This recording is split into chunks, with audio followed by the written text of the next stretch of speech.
हड्डियों के निर्माण के लिए हमारे शरीर में कुछ चीज़ें बहुत ज़रूरी है, जिसकी डेफिशिएंसी हो जाती है, कमी हो जाती है, तो हड्डी संबंधी नाना प्रकार के रोग, जिनको हम कहते हैं ऑस्टियोआर्थराइटिस, ऑस्टियोमलेशिया, ऑस्टियो माने हड्डी होता है, ऑस्टियोपेनिया, ऑस्टियोप्रोसिस, स्पॉन्डिलाइटिस, और स्पॉन्डिलाइटिस भी कई प्रकार के, सर्वाइकल, लंबर, डॉर्सल, कम से कम 100 प्रकार के, हमारे आयुर्वेद में भी 100 प्रकार के हड्डी संबंधी रोगों का वर्णन किया गया है। और इसका सबसे महत्वपूर्ण जो है, क्योंकि हड्डियों का निर्माण ओस्टियोक्लास्ट सेल्स के द्वारा होता है, जहां पर मैच्योर सेल्स और उनके निर्माण में हमारे शरीर के 2-3 अंग बहुत महत्वपूर्ण भूमिका निभाते हैं। यदि वह कमजोर है, जिसमें लीवर है, किडनी है, ये बहुत महत्वपूर्ण, और हमारी जो है शरीर की त्वचा का भी रोल होता है पार्शियल, लेकिन मुख्य किडनी, लीवर, और इसके अतिरिक्त प्रकृति का सबसे महत्वपूर्ण अंग सूर्य भगवान।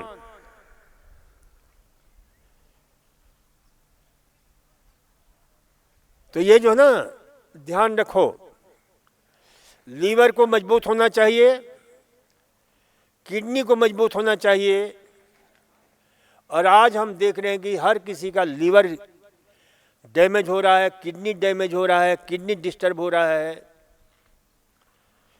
और क्यों हो रहे हैं? तो इन सब का सबसे बड़ा कारण आप लोगों को समझ में नहीं आएगा। जो विश्व में किए गए रिसर्च है कि जितने प्रकार के, कम से कम 235 प्रकार के कॉन्फेक्शनरी फूड पाए जाते हैं, होते हैं, जो बनावटी बनाया जाता है, और जिसमें प्रोसेस फूड,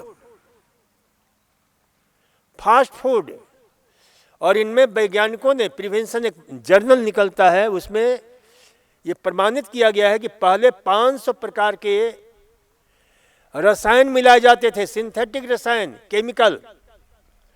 अब उनकी संख्या बढ़कर के 1100 प्रकार की हो गई है। अब ये रसायन शरीर में जाकर क्या करते हैं? हमारे लीवर को, हमारे किडनी को, हमारे हार्ट को, हमारे ब्लड को, उसके फंक्शन को डिस्टर्ब करते हैं। तो इसलिए इसे ध्यान रखा करो। हमने, जो आप लोग डिस्चार्ज होकर जाते हो, तो उसमें निषेध हमने लिखा हुआ है कि ये आहार आपको नहीं खाना है। और रोज परम श्रद्धेय पूज्यास्पद स्वामी जी इस पर चर्चा करते हैं। आहार जो लेना है,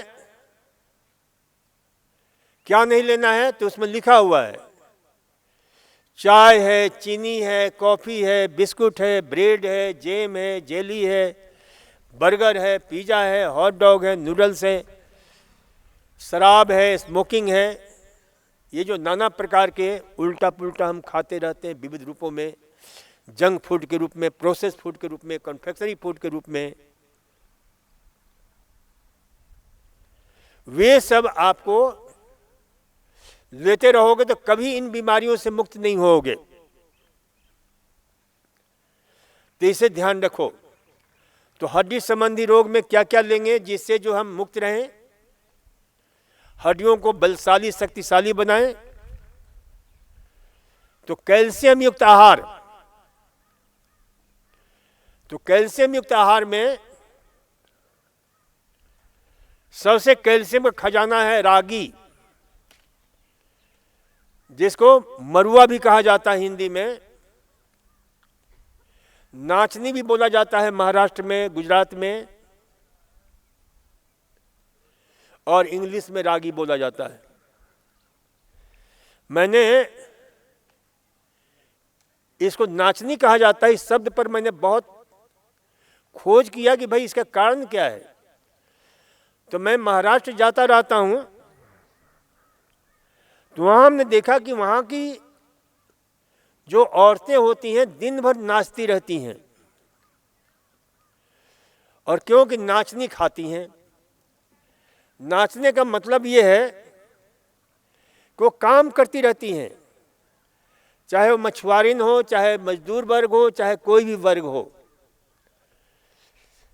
साउथ इंडिया में इसी प्रकार से मुख्य आहार होता है। उनकी हड्डियों से संबंधित बहुत कम बीमारी देखने को मिलती है, क्योंकि उधर जो है सूर्य भगवान की भी कृपा ज्यादा है। तो ये ध्यान रखो कि नाचनी, काला तिल, ये सबसे महत्व। काला तिल ऐसा तिल है जिसमें कैल्शियम और आयरन दोनों पर्याप्त मात्रा में मिलते हैं, लेकिन उसको खाने का तरीका, जो महिलाएं इस रोग से ग्रस्त हैं, तो काले तिल को कैसे खाना चाहिए मैं बता देता हूं कि इसको स्प्राउट करो, अंकुरित करके खाओ। अंकुरित करने से उस काले तिल में विटामिन सी पैदा हो जाता है। साथ ही साथ उसमें जो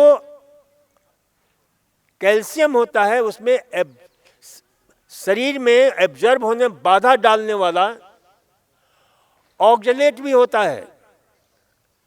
आयरन होता है उसमें पर्याप्त मात्रा में, लेकिन उसको भी बाधा डालने वाला, यानी शरीर में अच्छी तरह से, जिसको विज्ञान की भाषा में बोलते हैं बायो एवेबिलिटी, यानी जैविक धारण क्षमता जो है डिस्टर्ब करता है, शरीर में उपयोगी नहीं बनने देता है, फाइटेट एंड फॉस्फेट।